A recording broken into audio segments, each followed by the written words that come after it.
Hello world, this is Jantelle, the aspiring actress. Hope you guys had a great week. I had a pretty good week myself. There were some parts that were really exciting, obviously some parts that were less than awesome, but I think that's everybody's week. We all have good and bad in our weeks.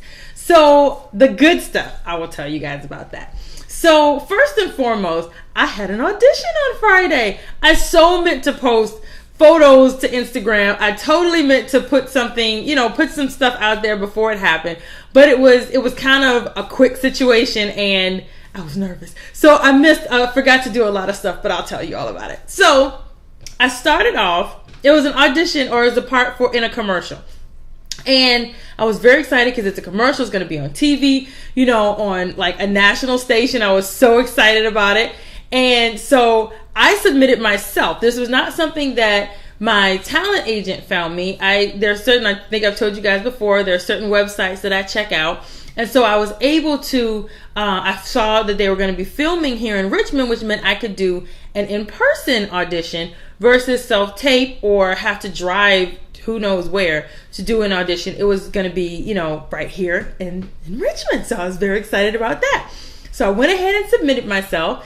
And the next day I had gotten a call back. They wanted me to come in for an actual in-person audition.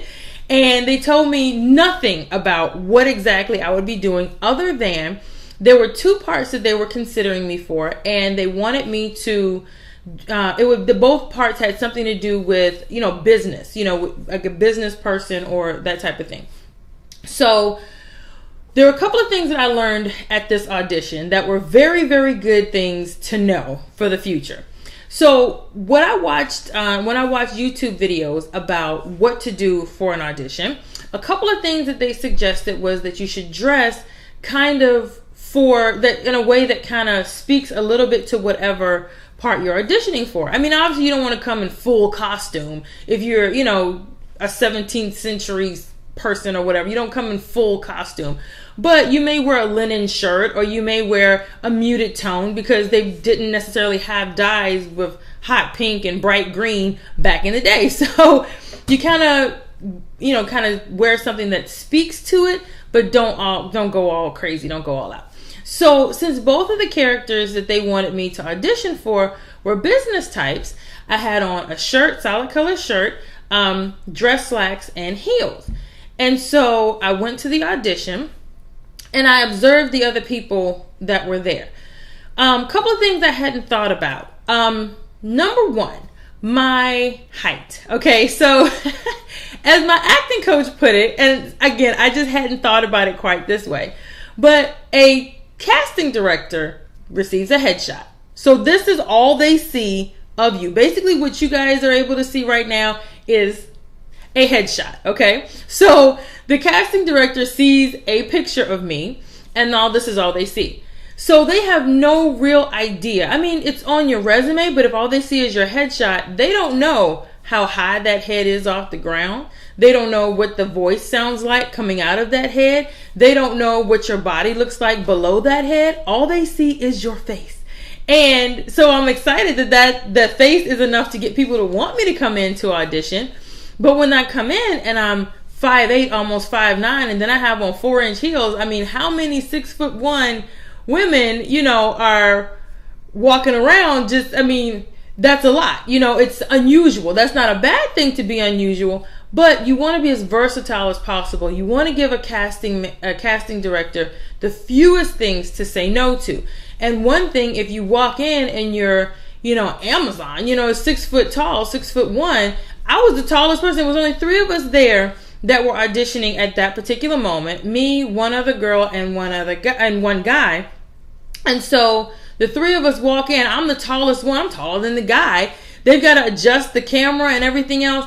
So I noticed that none of the other women, no matter what their height was, none of the other women really had on heels. There was one girl who had on, some like boots or whatever that had a heel on them. But still, I would know for me, because she was not 5'9", I would think in the future, one of the things, based on some of the advice that I received as feedback from my acting coach, was that maybe heels would not be the best thing, just because it's a little bit of a height I'm taller than most. So we want to be as versatile as possible. So in the future, I would probably just wear flats. And I noticed that there was one other lady who was about my height, even maybe a little taller than me. She was close to my height with my heels on, and she had on flats. So just for future reference, I'm telling myself to make sure that I wear flats. The other thing I noticed is that a lot of women, most of them, had on jeans. I was the only person who was as dressed up as I was. So my thought would be, in the future, I don't necessarily have to come in full, because what I realize now is that was full costume. So for what the part was, all I would have needed to, if I, maybe put on a blazer, or didn't even need to do that. Most women just had on a t-shirt or a solid color shirt and, jeans and some flats, some black flats, or some, neutral colors and all that. That's all that's necessary. That was a learning experience, because you know me, I just go all out apparently. So next time I'll know it's okay to wear jeans so I can be comfortable, thank goodness. Don't have to wear heels so I can be comfortable, which is also good.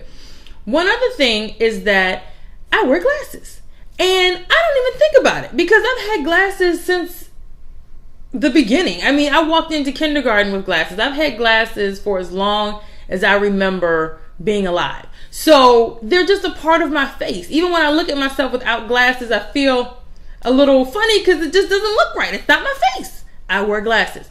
But that's one of the things that I think I said in an earlier video, that glasses in a lot of cases are like a prop. So if I am auditioning for a part and I want to be as versatile as possible, I should not have on my glasses, because that makes it look like I'm wearing a prop, basically, which means I have to go get fitted for contacts. I'm a little tiny bit nervous. I've had contacts before. It wasn't awful, but obviously it wasn't awesome because I'm back to glasses. So I have to go get fitted for contacts.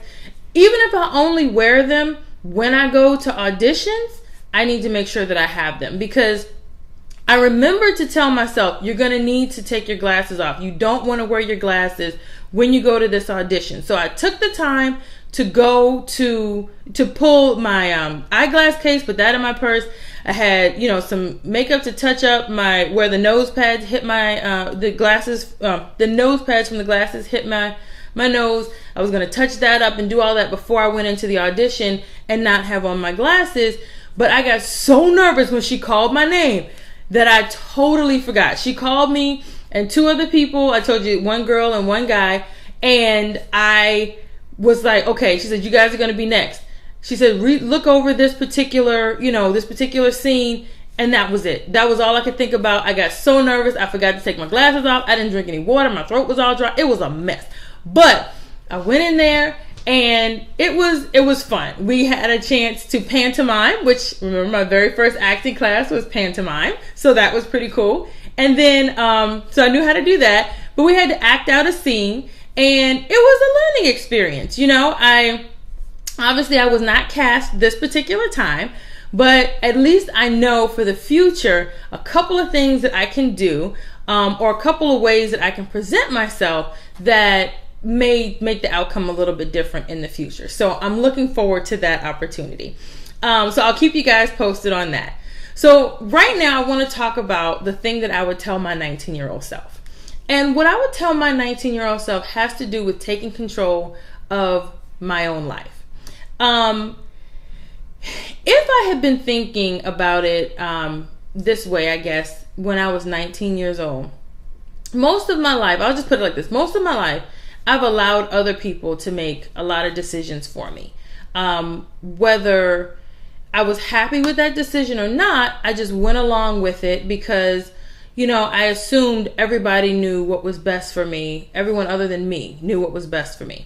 And so a lot of things I have several regrets in my life, several big regrets. And nothing hurts more than not being able to go back and change it. Time only moves forward. As sickening as that is to realize and accept, time only moves forward. And I do have some serious regrets based on decisions that were either made for me or that I made thinking of how to make other people happy. And so what I would tell my 19-year-old self is that you have to make those decisions for yourself.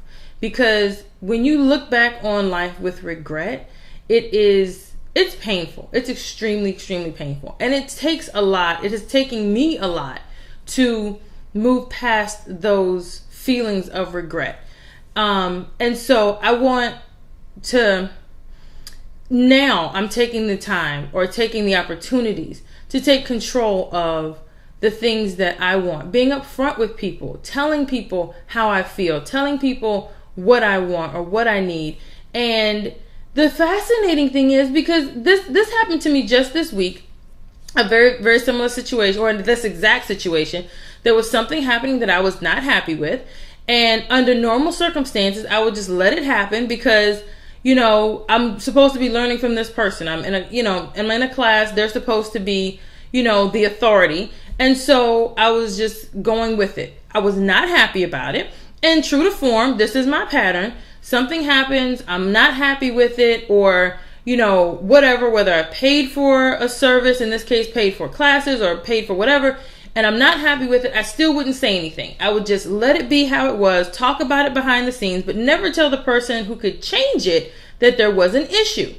And so this time I actually did. I said something, this is what I would like to discuss. This is how I would like things to go. Can we do this today instead? And shockingly, they said yes. The world did not stop spinning on its axis. Nobody lost life, limb, or property.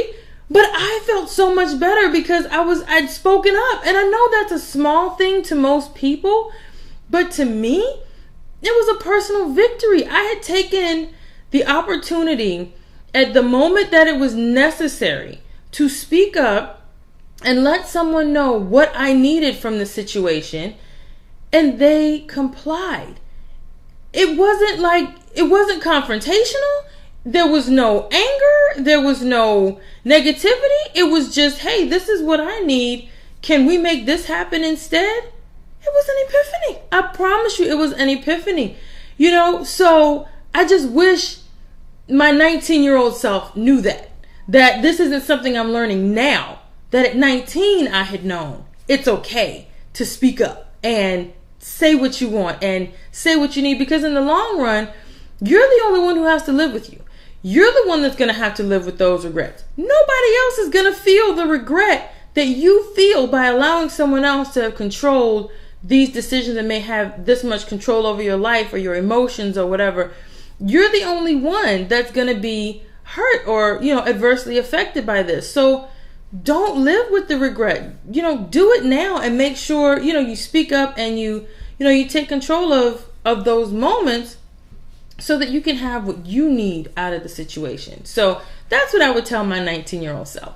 So one other pretty interesting thing that I've decided to do is volunteer at a studio. So I went to one nonprofit organization that has, a production studio, TV studio or whatever, and asked about volunteer options. And hopefully that'll be something that I could actually take advantage of. They didn't have anything available right that minute, but we're going to talk about it and discuss it in a little bit more detail and just kind of see if there is a place where they'd be able to put me to be able to learn more about what happens on set, what happens behind the scenes, see how, see other actors in character, or see them on set, see how the crew works, and, so on and so forth, and just kind of get more, get some background information, since this is brand new to me. And I think the other cool thing about that, or side note that I wanted to say, most people, well, if you don't know this, that's what I've done several times. When I wanted to learn about theater in the real world, I got an internship with a theater company. And not internship, I did volunteer work with a theater company in high school. Learned about what happens backstage, learned about how they do the lighting, learned about how they, cast things, saw how they, direct things. And I was behind the stage with props and costumes. It was really cool. It was interesting. It was very informative. And it was just a cool thing to do. So when I moved to Denver, I decided that I wanted to go to a football game. I could not afford the seats. They were like $200 a ticket. That's ridiculous. And I didn't know anybody who would go with me for $200 a ticket. So I actually got a job at the stadium so that I could, work there. I would have volunteered, but they offered me a job, so I took the job. So I could work there and be able to go to a real NFL game in the stadium, and it was the coolest thing ever. So if there's anything that you want to learn more about, if there are companies that you want to learn more about or industries that you want to learn more about, one thing to consider is volunteering for a company or something in that industry, because people are always looking for free labor. Let's just accept that. People are, like free labor, and if you're good at working, you may even get a job there later on, or you may end up, but either way, you'll end up learning about the industry or whatever it is that you want to know. And a volunteer is a little bit different than an intern, simply because you still have control over your schedule, over what when you're available. But then also, there's not the pressure on you or the other company of an expectation of a job after the fact. So volunteering is a great way to go, a great way to at least get your foot in the door in a lot of situations. And like I said, people are often looking for free labor, and especially if you're going to do a good job. So that is what's been going on with me. I will keep you guys posted.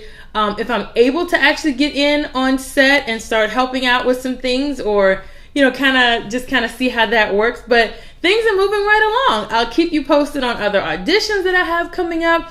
I appreciate again so much you guys taking this journey with me. I hope you're going to continue to take this journey with me. Post your comments down below, subscribe, and tell your friends and family or anyone else that you think might be able to benefit or might find this entertaining or interesting as well. So you guys have a wonderful rest of your Tuesday night, and I look forward to talking to you next week.